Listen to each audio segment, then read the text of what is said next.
कई दिनों से जिसकी आशंका जताई जा रही है, उस जंग की ओर रूस ने कदम बढ़ा दिया है।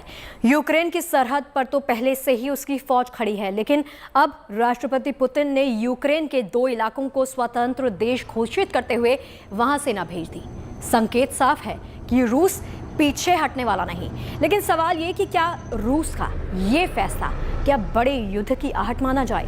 हालांकि यूरोप के कई देश बातचीत के जरिए इस तनाव को खत्म करने की कोशिश में जुटे हैं। भारत भी शांतिपूर्वक समाधान की हिमायत कर रहा है। इसका रूस पर क्या प्रभाव पड़ेगा, ये अभी फिलहाल के लिए कहना मुश्किल है।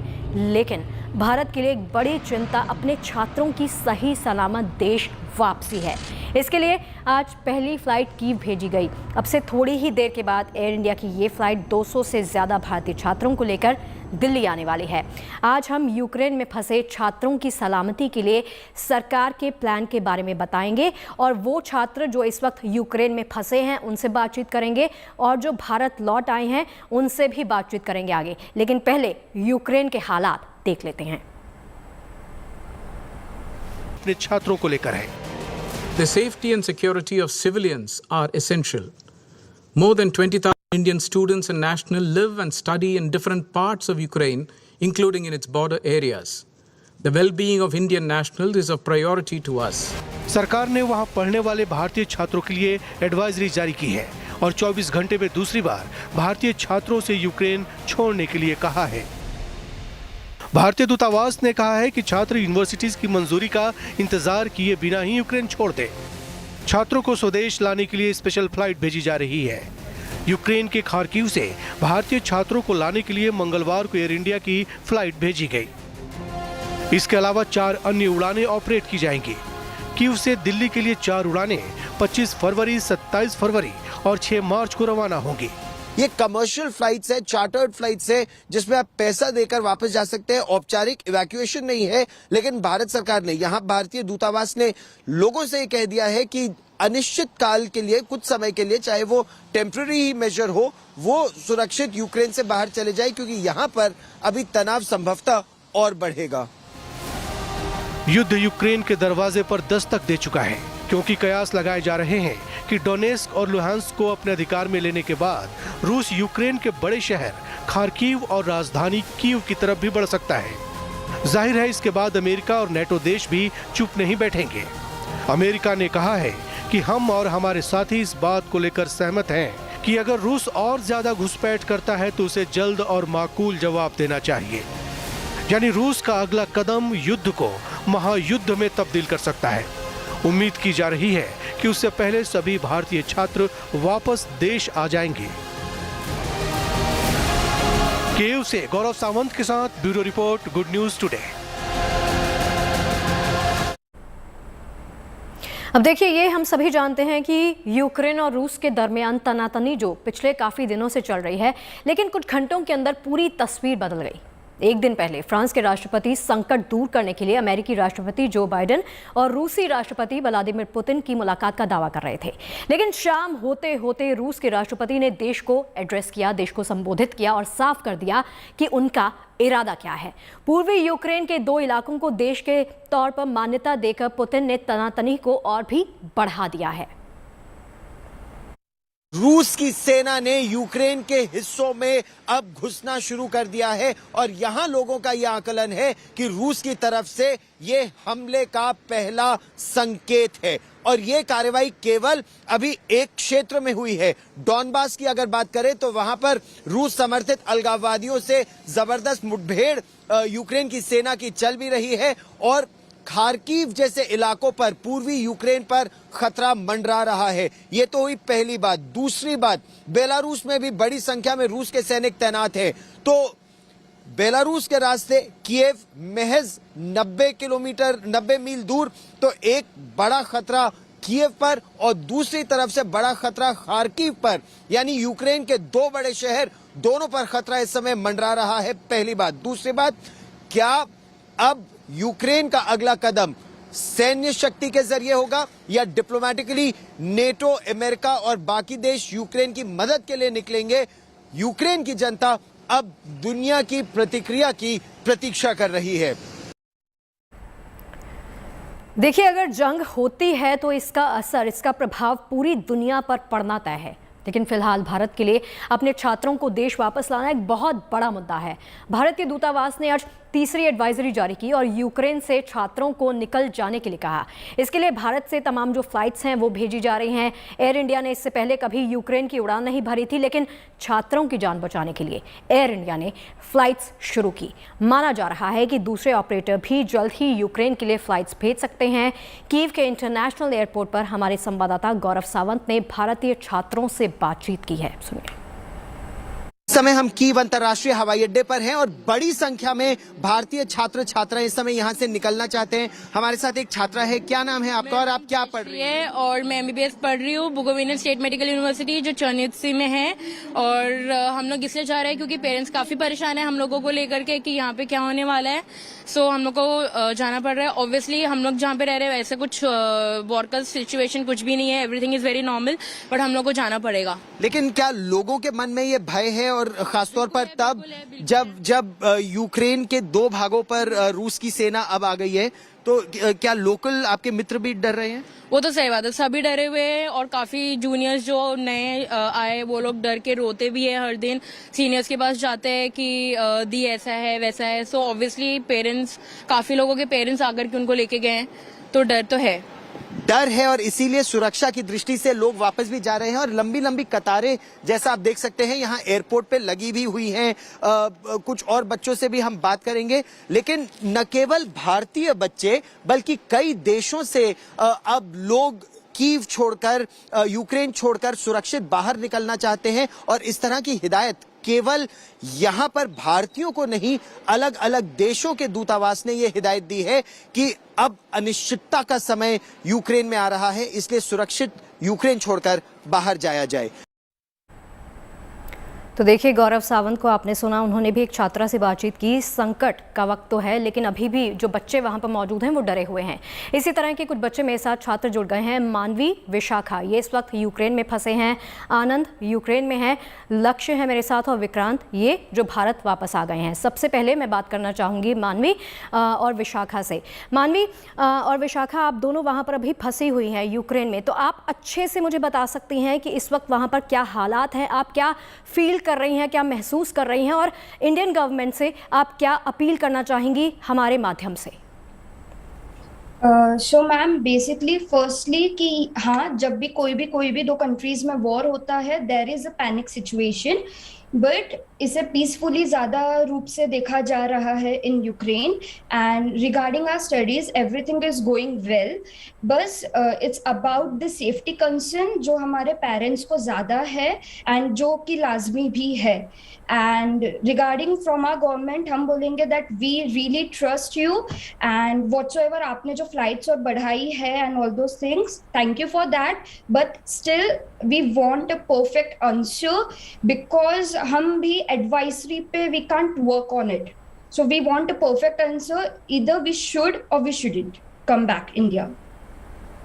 ठीक है, जैसे आपने सुना कि आप कह रही हैं कि सेफ्टी इज़ अ कंसर्न, सुरक्षा की हम बात कर रहे हैं। आनंद भी वहाँ पर मौजूद हैं। आनंद, आप भी यूक्रेन में हैं इस वक्त, आप मुझे बताइए आप क्या परस्यू कर रहे हैं स्टडी वाइज, और आप क्या कहना चाहते हैं, किस तरह के हालात आप देख रहे हैं वहाँ पर अभी? According to study wise, study तो हमारी ऑनलाइन मोड पे चल रही है। जो लोग यहाँ पे हैं यूक्रेन में उसके लिए ऑफलाइन होगी, और जो इंडिया में है उनके लिए ऑनलाइन होगी। तो स्टडीज का तो फिलहाल कोई दिक्कत नहीं है। और सेफ्टी की अगर बात करें तो फिलहाल हमारे सिटी में विनित्सिया में तो कोई इतनी ज्यादा दिक्कत है नहीं, तो मुझे नहीं लगता कि आगे और कुछ दिक्कत होगी हमें। आई होप यही जैसा पीसफुल सिनेरियो है वही कंटिन्यू हो। ठीक है आनंद, आप इंडिया वापस आना चाहते हैं? जी हाँ, अगर और हालात थोड़े और बिगड़े तो शायद मैं आऊँगा इंडिया। जी ठीक है। लक्ष्य का रुख करना चाहूँगी। लक्ष्य, मुझे ये बताइए कि आप इंडिया वापस आ गए हैं, तो फिलहाल यहाँ पहुँचकर आई एम श्योर कि आप बहुत ही अच्छा फील कर रहे होंगे। तो फिलहाल मुझे ये बताइए कि आप यूक्रेन में मौजूद तमाम जो छात्र होंगे, आपके फ्रेंड्स होंगे, उनसे भी आपकी बातचीत हो रही होगी, वो क्या कुछ कह रहे हैं इस वक्त आपको, आप कैसा महसूस कर रहे हैं वापस आकर? जी मैम, बताना चाहूँगा कि अभी मैं यहाँ पे आ चुका हूँ, तो हमारे घर वाले पहले जो बहुत चिंता करते थे अब राहत की सांस ले रहे हैं जी। और मेरे अपने फ्रेंड्स से जो वहाँ पर थे उनसे बात हुई है, उनका यही कहना है कि अभी तक वहाँ पे वो सेफ है, कोई ना कोई ज्यादा प्रॉब्लम नहीं है, पर कब तक वो सेफ है इसकी उनको कोई इंश्योरिटी नहीं मिली अभी तक, कि कोई आश्वासन नहीं है सरकार की तरफ से कि उनकी वहाँ पे लाइफ सेफ है या नहीं है। इस वजह से वो सब वहाँ से जल्द निकलना चाह रहे हैं, पर वहाँ पे जो फ्लाइट की कमी की जो मेन इशू है वो अभी तक फुलफिल नहीं हुआ है गवर्नमेंट की तरफ से। गवर्नमेंट ने जो फ्लाइट लगाई है उनके फेयर्स भी बहुत ज्यादा हाई है, तो अभी वहाँ पे फंसे हुए हैं। जी ठीक है, जैसे मानवीय विशाखा ने कहा कि सेफ्टी इज़ अ कंसर्न, सुरक्षा का मुद्दा इन छात्रों के सामने लगातार बना हुआ है। लक्ष्य ने जैसे बात की कि उन्होंने अपने साथियों के साथ बातचीत की है। विक्रांत मेरे साथ जुड़े हुए हैं जो कि इंडिया वापस लौट आए हैं। विक्रांत, आप क्या कुछ कहना चाहेंगे, कैसा महसूस कर रहे हैं वापस आकर देश?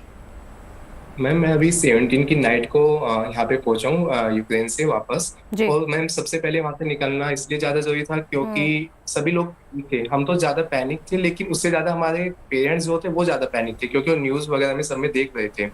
उसके बाद जब हम यहाँ पे पहुंचे तो उसके बाद सभी मतलब बहुत रिलीफ फील किया। अभी हो क्या रहा है कि जैसे मेरी बातें होती है अपने जो फ्रेंड्स है मेरे यहाँ पे, तो वो भी यही बोल रहे हैं कि हमें भी यहाँ से अब निकलना है क्योंकि पैनिक कंडीशन मतलब सिटी के अंदर तो कुछ नहीं है अभी तक। अच्छा। लेकिन जितनी न्यूज में दिखाई जा रही है और जो कल रात मतलब पुतिन ने जो साइन किए हैं उसके बाद सभी में पैनिक है क्योंकि अभी तक तो सब सेफ है, लेकिन वो सब उन सब का कहना ये है कि अगर यहाँ पे कुछ वार होता है तो उसके बाद क्या होगा, कि हम यहाँ पे सेफ होंगे नहीं होंगे, इसलिए वहां से सब निकलना चाहते हैं अभी। तो अभी जैसे फ्लाइट्स भी इंडिया गवर्नमेंट ने की है तो उसी के थ्रू सब वहां से निकल रहे हैं अभी। ठीक है, राहुल से बात करते हैं। राहुल इस वक्त यूक्रेन में फंसे हुए हैं। राहुल, मुझे ये बताइए कि आप वहाँ पर मौजूद हैं तो आप क्या सरकार से क्या गुहार लगाना चाहेंगे, क्या अपील करना चाहेंगे?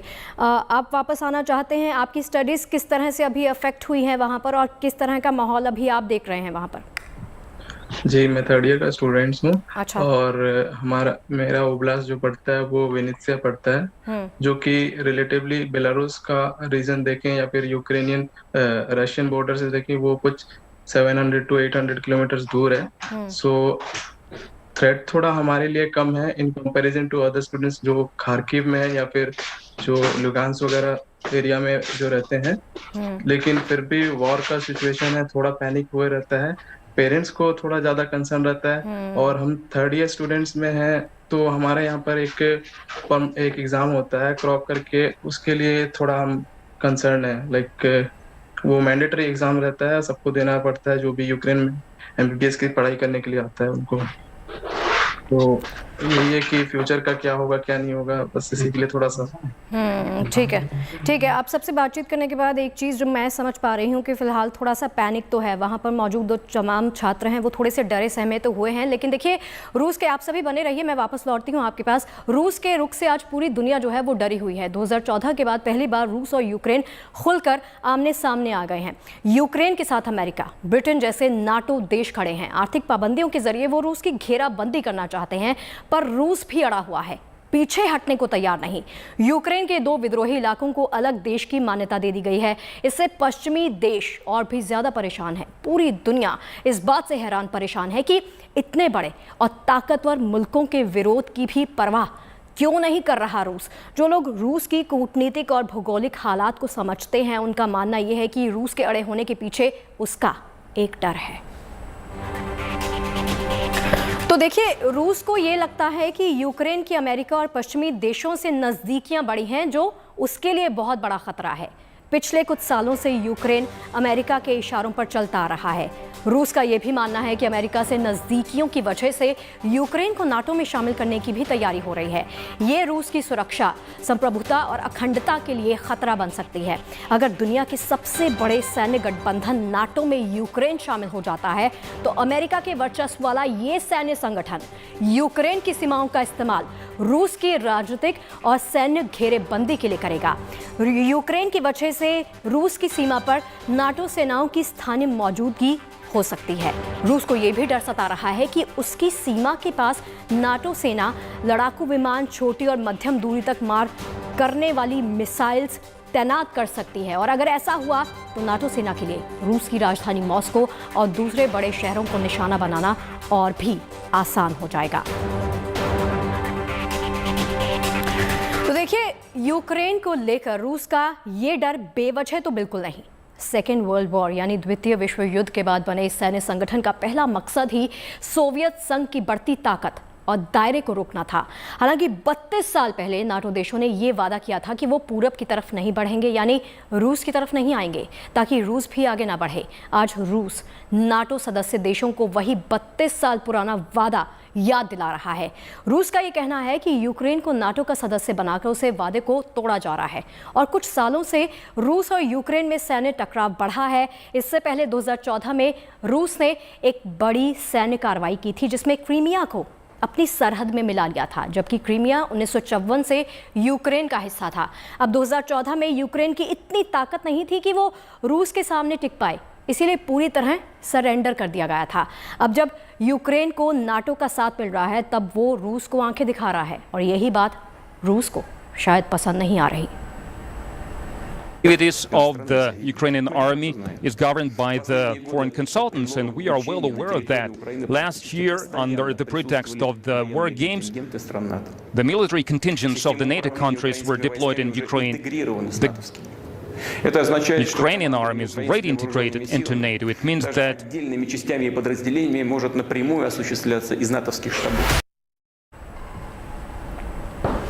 तो चलिए वापस यूक्रेन का रुख करती हूँ और मानवी और विशाखा से मैं बात करना चाहूँगी। मानवी, हालांकि जो पहले आपने बात कही कि security safety is a concern for you, आपने ये कहा कि स्टडीज़ जो हैं वो तो किसी तरह से अफेक्ट नहीं हो रही हैं, लेकिन मुझे ये बताइए कि और किसी तरह का वहाँ पर कंसर्न है आपका स्टडीज़ को छोड़कर? किस तरह की दिक्कतें जो हैं वो पेश आ रही हैं आपको वहाँ पर?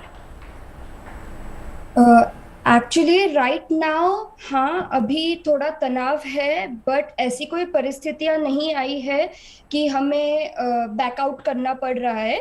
अभी पूरी चल रही है कंट्री एंड लेट्स होप कि आगे भी कोई डिप्लोमेटिक आंसर निकले, because we are concern for this country. This country has given us like they have given us a way for our future। तो मुझे ऐसा लगता है कि हम इस कंट्री के साथ है। It's like Slava Ukraina. ठीक है मानवी, मैं विशाखा से भी बात करना चाहूँगी। Vishakha, how are you feeling? मतलब किस तरह से अभी वहाँ के हालात जो हैं उसको आप बयां करना चाहेंगी? Ma'am, over here right now situation is in under control. There is no आप किसी भी तरीके की कोई ऐसी प्रॉब्लम वाली बात नहीं है, सब सही चल रहा है। हमारी सिटी में अभी तक ऐसी कोई चीज़ देखने को नहीं मिली है जिससे आप डरें या सहमे रहें। हाँ, ये बात सही है कि बॉर्डर पर काफ़ी कुछ हो रहा है तो तनाव की बात है। पेरेंट्स भी काफ़ी ज़्यादा परेशान हैं, वो भी बार बार बोल रहे हैं बच्चों को कि वापस इंडिया आ जाएं। बट अभी हमें ऐसा कुछ यहाँ देखने को नहीं मिल रहा है कि जिससे हम डरे या बहुत ज़्यादा सहमे और वापस इंडिया जाने की चाह रखें। हाँ, हम जाना चाहते हैं। सिचुएशन अगर थोड़ी और अंडर नहीं होती है, situation is not in control, तो हम जरूर चाहेंगे इंडिया। बट अभी मैम ऐसा कुछ नहीं देखने को मिल रहा है। Everything is all right and सब पीसफुली चल रहा है। चलिए, उम्मीद हम भी यही करते हैं कि जैसे आपने कहा कि एवरीथिंग इज ऑल राइट, इसी तरह से बनी रही सिचुएशन। आनंद, आप वहाँ पर मौजूद हैं। स्टडीज़ आपने कहा कि ठीक ठाक चल रही हैं, तो किसी तरह का और कंसर्न या दिक्कत आपको पेश आ रही हो वहाँ पर और इंडियन गवर्नमेंट से आप कुछ अपील करना चाहें? जी, फिलहाल तो यहाँ का दिक्कत जैसी तो कुछ बात नहीं है, लेकिन जब भी कोई दो कंट्री के बीच में वॉर होती है तो उस दोनों कंट्री में इन्फ्लेशन बढ़ता है, तो धीरे धीरे करके यहाँ चीज़ों के भी दाम थोड़े थोड़े इंक्रीज हो रहे हैं। तो फिलहाल बस दामों को लेके थोड़ा मतलब फाइनेंशियल कंडीशन सबकी सेम नहीं होती है, तो उस हिसाब से थोड़ा फाइनेंशियल प्रॉब्लम्स हर किसी को थोड़ी ना थोड़ी रहती है। तो बस वही है, और इंडियन गवर्नमेंट तो अपना बेस्ट कर ही रही है। तो we are with India and we are with Ukraine. ठीक है, विक्रांत का मैं रुख करना चाहूँगी। विक्रांत, चूंकि आप देखिए देश लौट आए हैं, वापस लौट आए हैं, तो पेरेंट्स का रिएक्शन कैसा था? तमाम जो रिश्तेदार होंगे उनसे आपकी बातचीत हुई होगी, उनकी क्या प्रतिक्रिया है, उनका क्या कुछ कहना है? और अभी देखिए जैसे सिचुएशन, जैसे सर्कमस्टेंसेस बने हुए हैं दोनों देशों के बीच, तो आप वापस तो जाने की सोचेंगे नहीं, लेकिन अगर हालात सुधरे तो वापस जाने की सोचेंगे क्या? यस मैम, जब मैं यहाँ पे वापस आया था तो यहाँ पे हुआ मतलब सबसे पहले क्या था कि सभी लोग है ना, सब बहुत टेंस थे यहाँ पे। पैनिक भी सब में बहुत ज्यादा था क्योंकि न्यूज देख रहे थे। लेकिन जब मैं यहाँ पे पहुंचा तो उसके बाद सभी पेरेंट्स फैमिली, यहाँ तक कि जो नेबर्स थे हमारे, वो सब बहुत खुश हुए कि चलो रिलीफ फील हुआ है कि आप यहाँ पे आए हो। लेकिन वो सब भी अब यही कह रहे हैं कि जिनके बच्चे वहाँ पे हैं वो वापस आ जाएं। बिकॉज मैम, क्योंकि जब तक वहाँ पे कुछ नहीं होता है, जैसे अगर हम सिटी की बात करते हैं तो सिटी में तो अभी तक वहाँ पे कुछ नहीं है, मतलब बहुत पीस है। बट अगर किसी किसी भी दिन या किसी भी टाइम वहाँ पे क्या हुआ कि वार स्टार्ट हुआ तो उसके बाद क्या हम सेफ है वहाँ पे, तो उस चीज से सब बच्चे कंफ्यूज है अभी, क्योंकि मैम अभी हुआ क्या है कि सभी जितनी भी वहाँ पे एम्बेसीज है, जितने भी कंट्रीज के बच्चे पढ़ते हैं उन सभी के एम्बेसी ने बोला है कि आप घर चले जाइए। तो मैम और हमारी एम्बेसी ने भी 25 जनवरी को एक रजिस्ट्रेशन फॉर्म हमें दिया था कि आप इसको फिल कर दीजिए। उसके बाद 15 फेब को हमें बोला था कि आप है ना यहाँ पे जो भी आप यहाँ पे है जिनको अभी नहीं रुकना है वो अपने घर जा सकता है। तो मैम मैंने वही फॉलो किया है, क्योंकि इंडियन एम्बेसी के अकॉर्डिंग हमें वहाँ पे चलना है। तो जैसे इंडियन एम्बेसी ने बोला है कि आप ऑनलाइन या ऑफलाइन की आप टेंशन मत लीजिए, आप अभी सेफ्टी ये कहती है कि आप अपने घर चले जाइए। तो मैम उसी को मैं अपने घर पे आया हूँ। ठीक है, चलिए ये तो अच्छी बात है कि चूंकि आप लौट आए हैं। राहुल भी वहाँ पर यूक्रेन में फंसे हुए हैं। राहुल, मुझे ये बताइए कि एक वर्ड 2-3 छात्रों से बात करने के बाद जो निकल कर सामने आ रहा है वो है पैनिक। तो किसी तरह का कोई मेंटल प्रेशर तो नहीं अभी फील हो रहा? नहीं, वैसे मतलब थोड़ा तो होता है, बट कैसे भी करके खुद को कंट्रोल में रखना पड़ता है। हमारी स्टडीज वगैरह वैसे पता है सबको कि एमबीबीएस में कितने सारे क्या पढ़ना पड़ता है, इतना सारा पढ़ना पड़ता है। तो वो सब भी, लेकिन फिर भी एक साइकोलॉजिकल जो चीज रहता है वो बना के रखना पड़ता है, वो चीज रखना पड़ता है। और पैनिक का बात है तो यहाँ पर मुझे नहीं लगता है कि यहाँ पर पैनिक है। यहाँ पर नॉर्मल सब लाइफ जो भी चल रहा है बहुत नॉर्मल चल रहा है। मुझे लगता है जो स्टेटमेंट्स आ रहे हैं न्यूज मीडिया से, जो वेस्टर्न साइड से आ रहे हैं, खासकर अमेरिकन की तरफ से जो न्यूज आ रहे हैं वो ज्यादा पैनिक क्रिएट कर रहे हैं इन कंपैरिजन तो यहाँ के लोग पे, यहाँ के लोग के अंदर, और या फिर जो भी स्टूडेंट्स हैं उनके ये में। ठीक है, ज्यादा ठीक है। चलिए मैं आपके पास वापस लौटती हूँ। देखिए, रूस और यूक्रेन के बीच 2014 से तनातनी चली आ रही है, लेकिन ये विवाद अभी क्यों बढ़ गया और हालात जंग की कगार तक कैसे पहुंच गए, ये समझना जरूरी हो जाता है। इसके लिए हमने पूर्व राजनयिक पिनाक रंजन चक्रवर्ती से बातचीत की। सुनिए जरा। ये अचानक इसका जो गति है, इसने गति इसलिए पकड़ी है क्योंकि जो वहां पे हो रहा था यूक्रेन में, और वेस्टर्न पावर्स जो है यूएसए और यूरोप वगैरह जो वहां दखल अंदाजी कर रहे थे, तो उसमें से प्रेसिडेंट पुतिन को शक हो गया कि ये पता नहीं क्या करने वाले हैं। अमेरिकन प्राइवेट कॉन्ट्रैक्टर्स जो ट्रेनिंग वगैरह करते हैं, जो इन्होंने इराक में उनको जिसका इस्तेमाल हुआ था, अफगानिस्तान में, उस तरह के लोग वहां पहुंच गए हैं। इसीलिए रशिया को शक हो गया कि ये यहाँ से कुछ करने वाले हैं। इसलिए रशिया ने अपने पहले हाथ खोल दिए और उन्होंने पहले कदम ले लिया, कहते कि वो लोग पहले कुछ ना कर पाए। देखिए, रूस अपने सैनिकों और हथियारों को यूक्रेन की सीमा पर तैनात तो कर चुका है, जिसे देखते हुए आशंका जताई जा रही है कि रूस किसी भी वक्त यूक्रेन पर हमला कर सकता है। रूस के रुख को देखते हुए यूक्रेन भी पीछे नहीं। यूक्रेन ने भी सीमा पर जंगी हथियार तैनात कर दिए। इतना ही नहीं, दोनों देशों की सेना जल, थल और वायु में युद्धाभ्यास कर रही है। ऐसे में ये जानना भी जरूरी है कि रूस और यूक्रेन की सैन्य ताकत कितनी है, युद्ध के मोर्चे पर कौन सा देश आगे है। आधुनिक युद्ध में किसी भी देश की ताकत का अंदाजा उसकी सैन्य शक्ति से लगाया जाता है। रूस और यूक्रेन की सैन्य ताकत की बात करें तो यूक्रेन के मुकाबले रूस के पास ज्यादा हथियार मौजूद हैं। तो रूस के पास 6,257 परमाणु बम हैं, तो दूसरी तरफ यूक्रेन के पास कोई परमाणु बम नहीं। वहीं रूस के पास 29 लाख से ज़्यादा सैनिक हैं और यूक्रेन के पास 11 लाख सैनिक हैं। वहीं रूस के पास 772 लड़ाकू विमान हैं, तो यूक्रेन के पास केवल 69 लड़ाकू विमान मौजूद हैं। और रूस के पास 544 हमलावर हेलीकॉप्टर्स हैं और यूक्रेन के पास केवल 34 हमलावर हेलीकॉप्टर्स मौजूद हैं। तो वहीं रूस के पास 12,420 टैंक मौजूद हैं, जबकि यूक्रेन के पास रूस के 1/3 के बराबर यानी केवल 2,596 टैंक्स मौजूद हैं।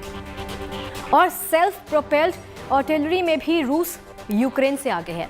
रूस के पास 6,574 तोप है, जबकि यूक्रेन के पास केवल 1,067 तोप मौजूद है। अब रूस के पास हथियार युक्त सैन्य वाहनों की संख्या 30,122, जबकि यूक्रेन के पास इन वाहनों की संख्या केवल 12,303। दोनों देशों की समुद्री ताकत की बात करें तो रूस के पास 70 सबमरीन मौजूद हैं, जबकि यूक्रेन के पास मौजूदा वक्त में एक भी सबमरीन मौजूद नहीं है। तो देखिए, आंकड़ों से साफ हो जाता है कि रूस और यूक्रेन के बीच कोई भी मुकाबला नहीं, लेकिन यूक्रेन को नाटो संगठन का समर्थन मिल गया है, सपोर्ट मिल गया है। ऐसे में रूस का युद्ध केवल यूक्रेन से नहीं रह जाता। यूक्रेन के पास सुपर पावर अमेरिका का साथ है, तो वहीं रूस भी दुनिया की सबसे शक्तिशाली सेनाओं में से एक है। रूस रक्षा पर खर्चा करने वाला टॉप 5 देशों में शुमार है। साल 2020 में रूस ने अपनी सेना पर 61.7 अरब डॉलर खर्च किए और रूस की तुलना में यूक्रेन ने अपनी सेना पर केवल 5.9 अरब डॉलर ही खर्च किया। तो देखिए, रूस ने जब यूक्रेन के 2 इलाकों को स्वतंत्र देश मान लिया और सेना भेज दी, तो अमेरिका और ब्रिटेन जैसे देशों ने इस पर सख्त नाराजगी दिखाई। अमेरिका ने दोनों नए देशों पर आर्थिक प्रतिबंध लगा दिया। माना यह जा रहा है कि रूस अगर आगे बढ़ता है तो नाटो देशों के साथ अमेरिका मोर्चा संभाल सकता है। हालांकि यूक्रेन की राजधानी में अभी भी माहौल सामान्य है, नॉर्मल है, लेकिन ये भी सच है कि जंग के बादल उमड़ने लग गए हैं। अगर आप आसपास देखें तो यहां जनजीवन पूरी तरह से सामान्य है। वो बैंक है वो खुला हुआ है।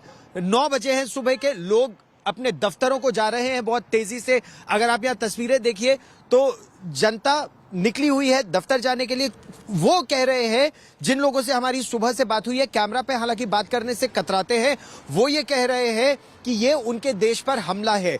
खार्किव पूर्वी यूक्रेन, वहां पर रूस का समर्थन ज्यादा है। कीव पश्चिमी यूक्रेन, यहां पर समर्थन न के बराबर है। लेकिन अब प्रश्न ये उठता है कि रूस इतनी बड़ी महाशक्ति, क्या यूक्रेन झेल पाएगा रूस का हमला?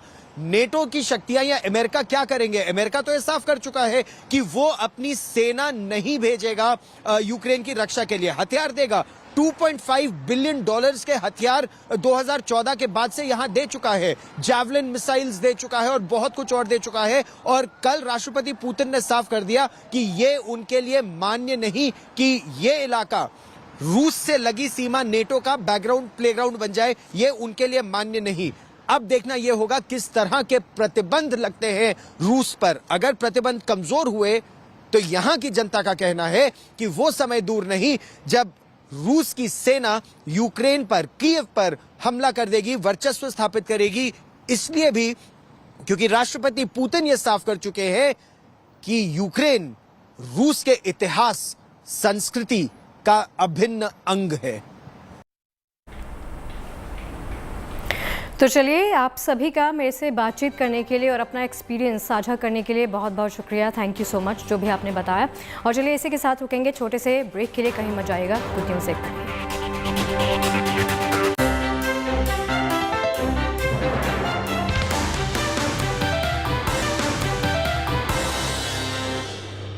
तो अच्छी खबर, सच्ची खबर में आज की प्रेरणा देने वाली तस्वीर की बात करते हैं। कश्मीर की बेटी ने अपनी आवाज़ बुलंद करते हुए सोशल मीडिया पर वीडियो शेयर किया है। आप भी सुनिए कश्मीर की बेटी को।